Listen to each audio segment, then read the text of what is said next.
Possession, or possession trance, is usually considered to be a cultural bound phenomenon. It has been reported in No, I'm kidding, please don't leave. We're not doing that whole video essay thing where I start by talking about the historical perspective of spiritual possession from the Middle Ages. No. Instead, let's talk about something a little closer to home, shall we? Specifically, well, overarching story cartoons. Within them, this seems to have become a surprisingly common trope these days, huh? Wow, if I had a nickel for every... I'd have nickels, which isn't a lot, but it's weird that it happens, right? Bipper, Darcy, Witch Hunter, Catra Prime? Yeah, let's go for that for those two, that sounds cool. Now, this plot point could be used for a multitude of reasons, and we're gonna go over that in this video. It could be used to give more of an insight into the villain behind it all. It could be used to forward the plot and give one of your characters even more development. Or it could just be entirely in character for the antagonist to go ahead and do this. Before anything else, I shall say now that I think all of these work well in their own way, but some don't quite hit the mark in other areas, and we'll get right into that. Though I should probably say before anything else, yes, I did go rather deep into Darcy in one of my latest videos, so expect her to get the short end of the stick when it comes to talk here. And hey, if you want to know more of my thoughts on the Core and Darcy, boom, go watch that. Now, let's get going, shall we? Let's talk about the one that started it all. Bill Dipper! Bipper! Now, for those of you watching my channel who have somehow never watched Gravity Falls, go watch it.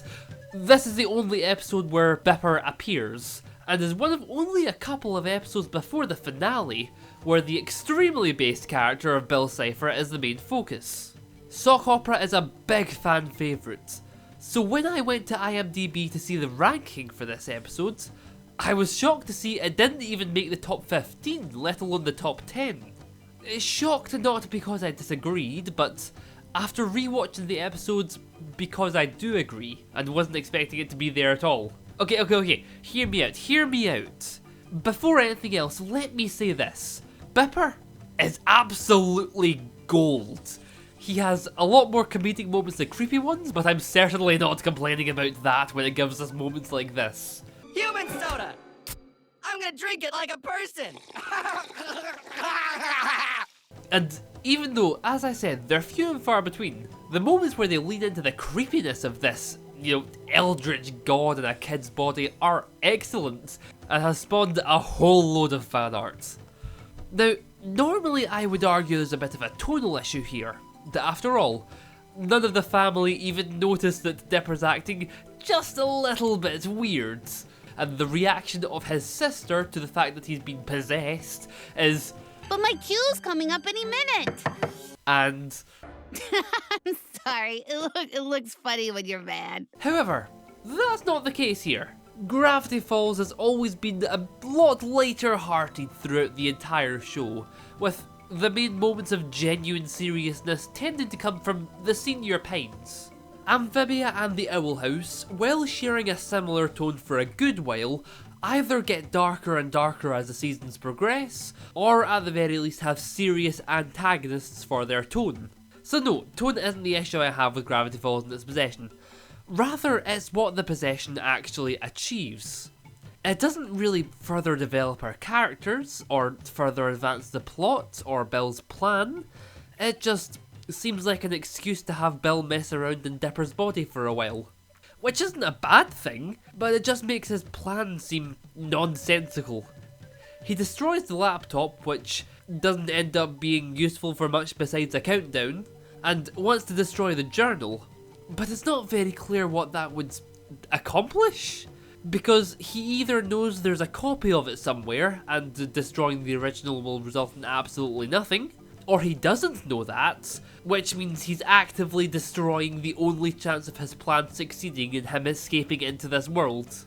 Basically, if you're going to have a villain go as far as to take over the body of one of the main characters, it's best for there to be a really solid reason for it, so it can have as big an impact as possible.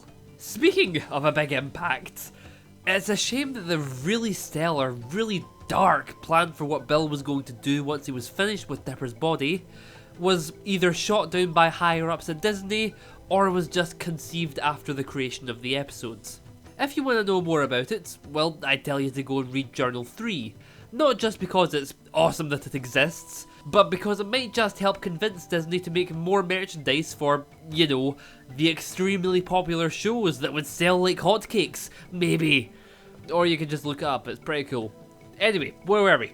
Right, the villain having a reason for doing the possession. Now this is where I think all of the other ones featured here really excel. Yes, even Darcy.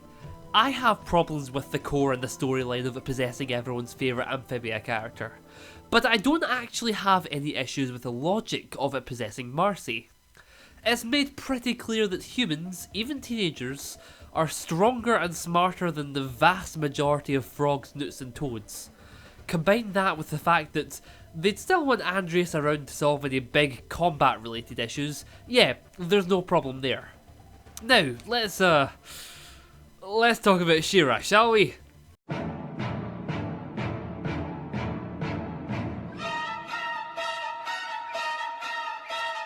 Yeah, okay. If you've been following my channel at all recently, you will know that there's a very big Catra-shaped elephant in the room, and if you just don't know or don't care, feel free to skip to this time code, it shouldn't be long. But I want to respond to it just briefly because I angered a lot of fans with my Villain Redemption Arcs video.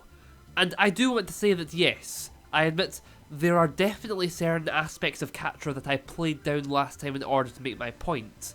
The major one would be her breakdown in Season 4, as well as the fact that she was a victim of abuse. Now, I have a lot of grievances on how these aspects are handled, but I definitely should have acknowledged their existence. That being said, I do still stand by my point at large that Catra was and still is one of my favourite characters of the show, with a believable arc that gets undercut by every main character near immediately acting like they've always been best friends with her. Maybe I should go with a proper in-depth video one day. I mean, hey, if this video does well, there's definitely a pattern that She-Ra fans are hungry for content. Now, Horde Prime. As I hinted at earlier, the possession angle is definitely easiest to buy when it comes to this guy. After all, possessing people is literally just his entire master plan. Catra just happened to be the first proper one that we see.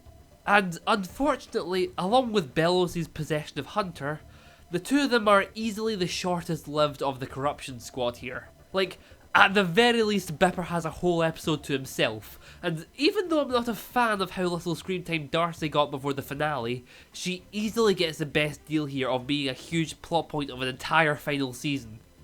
I will also give She-Ra's Catra Prime major props in that it is somehow the only one to go really all in on the fact that it is, you know, a possession. As in, this is a character with deep emotional links to our heroes being puppeted and forced to fight against them. Like, with Darcy there is some very cool manipulation at the start when they meet, but once the battle actually begins, it could just be a robot she's fighting and there'd be no difference. And with Hunter, well, they go so outrageously hard with the animation and the action during that fight that they have to straight up tell you that they're actually holding back. Or, well, at the very least lose is. Like, the Amity is just going all in here. But for Catra infected by Prime, the main thing they seem to be going for is some good old fashioned angst, and oh does it work very nicely. All of these other three possessions have their moment where things are super dark, and for Catra Prime, it's this moment.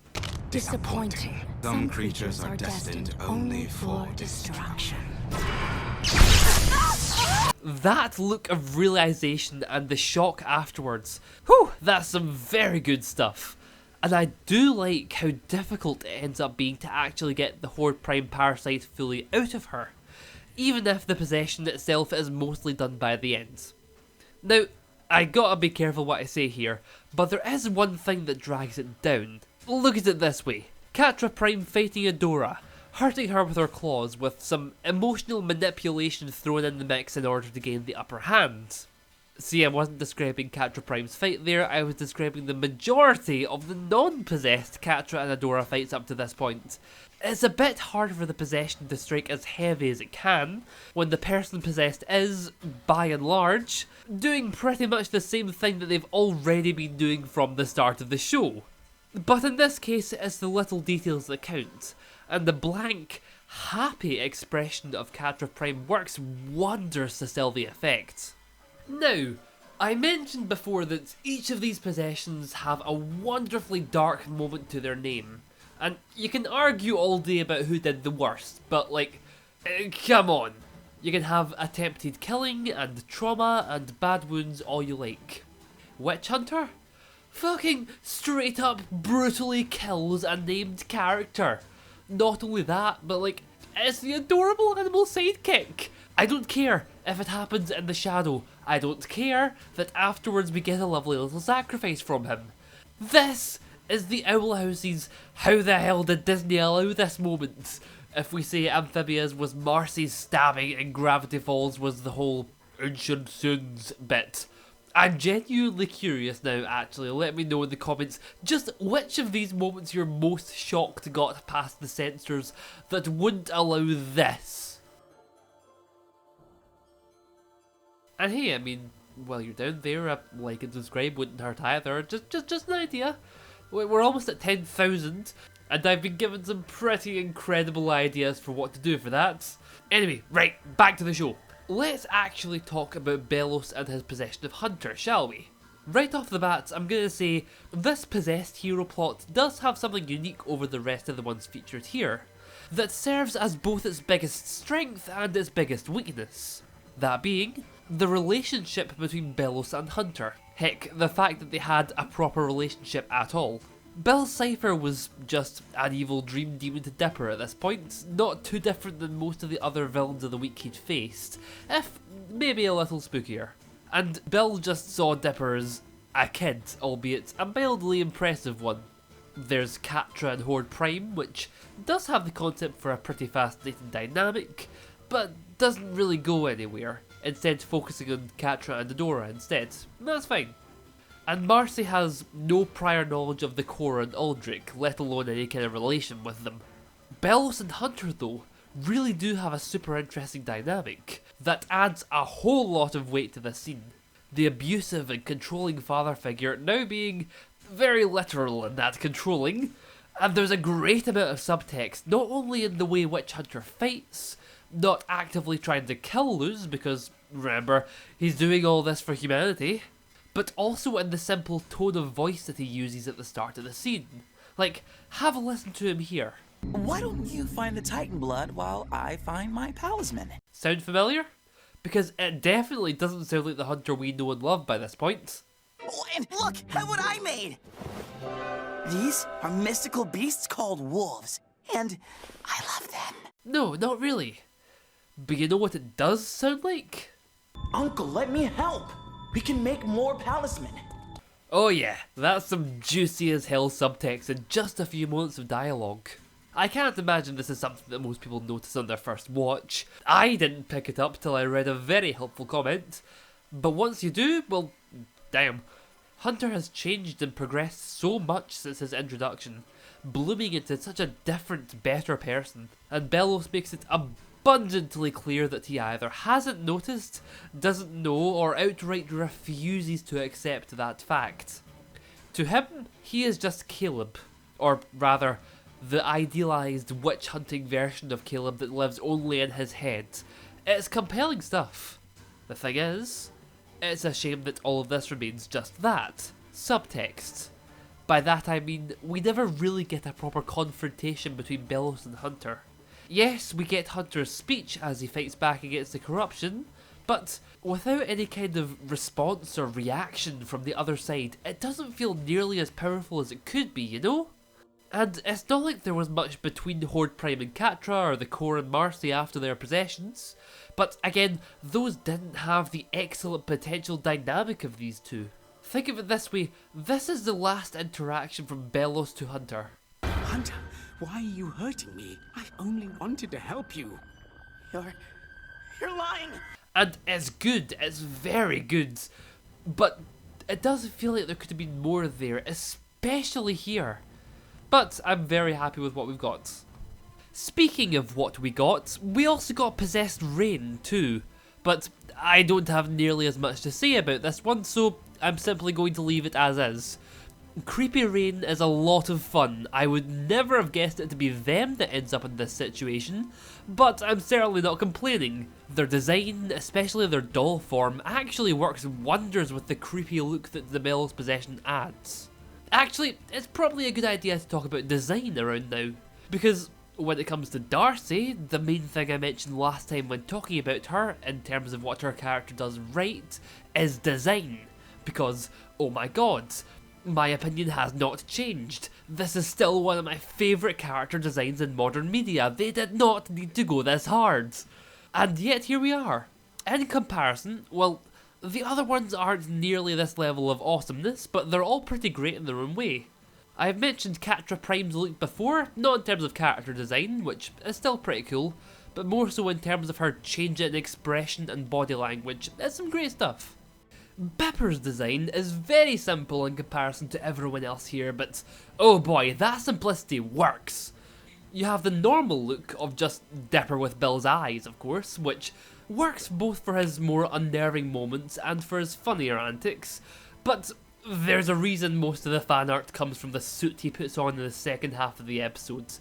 It gives me major old horror movie vibes, like The Exorcist or The Shining, that's really unique from everything else in this video. Witch Hunter probably has my second favourite design out of all the examples here. And not only because of the actual look of the possession, especially how the green mould starts to spread across him at the end of it. Wait, why does his hair get longer after being possessed?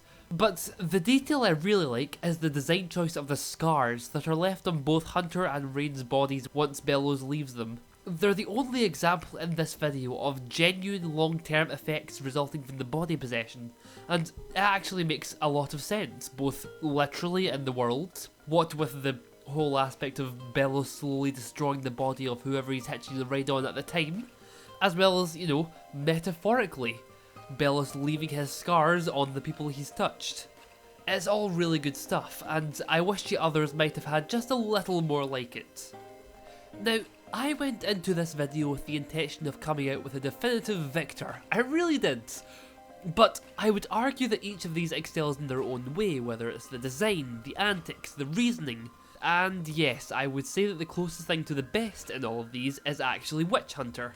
Despite the missed opportunities, and despite him having maybe, 3 minutes of screen time overall, it strikes the best balance of being disturbing, complex, with very real reasoning for it to happen, even realer consequences, and an excellent design. So if you're looking for a winner, here it is.